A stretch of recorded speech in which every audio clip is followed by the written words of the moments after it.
Հայաստանում ապաստան գտած օտարերկրյա քաղաքացիների մի մասը շարունակում է կանգնած մնալ արտահանձնման վտանգի առաջ, նույնիսկ այն դեպքում, երբ իրենց հայրենիք վերադառնալը կարող է ուղեկցվել քաղաքական հետապնդմամբ, խոշտանգումներով, հոգեբանական և ֆիզիկական բռնությամբ, իսկ որոշ դեպքերում նույնիսկ կյանքի իրավունքի սպառնալիքով։ Այս թեմայի շրջանակում ուշադրության կենտրոնում են հայտնվել Ռուսաստանի 3 քաղաքացիների՝ Վլադիմիր Ուխալովի, Պավել Դանիելովի և Դմիտրի Շիգաևի գործերը, որոնք ըստ իրավապաշտպանների գտնվում են արտահանձնման վտանգի ներքո։ Նրանց վերաբերյալ այժմ ընթանում են դատական գործընթացներ, միևնույն ժամանակ օգտագործվում են նաև ապաստանի համար դիմելու իրավական մեխանիզմները, հնարավոր արտահանձնումը կանխելու նպատակով։ Իրավապաշտպան Արթուր Սաքունցի ներկայացմամբ 2022 թվականի փետրվարի 24-ից հետո իրենց կազմակերպություն իրավական խորհրդատվության նպատակով դիմել է շուրջ 330 մարդ։ Դիմողների հիմնական մասը եղել են Ռուսաստանի քաղաքացիներ, սակայն եղել են նաև Բելարուսի, Տաջիկստանի, Ղրգստանի և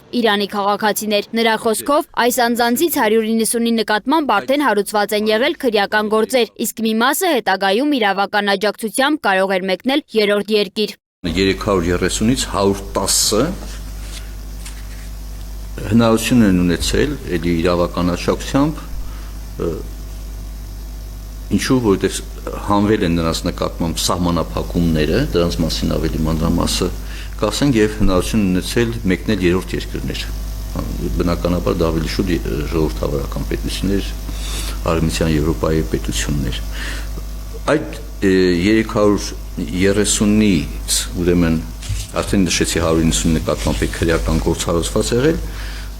սակայն դրանցից ոչ բոլորի նկատմամբ է ուրեմն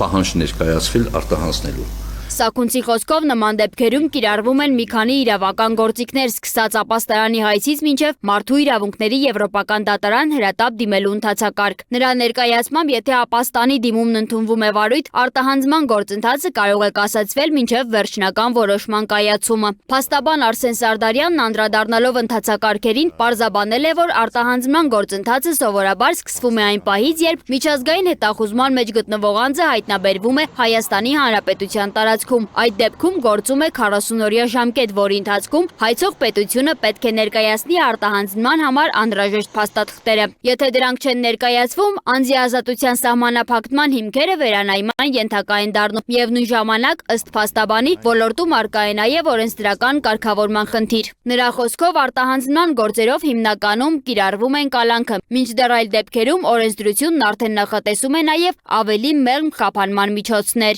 Մենք իհարկե դեմ չենք, որ Ռուսաստանի Դաշնության կողմից կարող է նաև լինի քաղաքական հետապնդում, կարող է լինի հայացքների համար հետապնդում, բայց մենք չեմ կարծում, որ պետք է մեր օրենսդրությունը կամ մեր միջազգային պարտավորությունները ինչ-որ կոնկրետ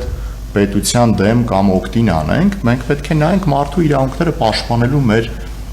գործառույթին, խնդրին, եւ սրա շուրջ կառուցենք մեր օրենսդրական կարգավորումները։ Սարդարյանը նաև ընդգծել է, որ արտահանձնման ենթակա անձինք ունեն պաշտպանվելու մի քանի իրավական հնարավորություն։ Դրանցից մեկը փախստականի կարգավիճակի հայցն է, որի քննության ամբողջ ընթացքում անձը չի կարող արտահանձնվել։ Բացի այդ, արտահանձնման վերաբերյալ որոշումները կարող են բողոքարկվել դատական կարգով։ Ըստ բանախոսների, ոլորտում կան օրենսդրական եւ իրավակիրառ խնդիրներ, որոնք կատարելագործման անհրաժեշտություն ունեն։ Մասնագետների դիտարկմամբ կարևոր է, որպեսզի արտահանձնման գործերով ընթացակարգերը համադրեն ինչպես միջազգային գործակցության պահանջներն, այնպես էլ մարդու հիմնարար իրավունքների պաշտպանության սկզբունքը։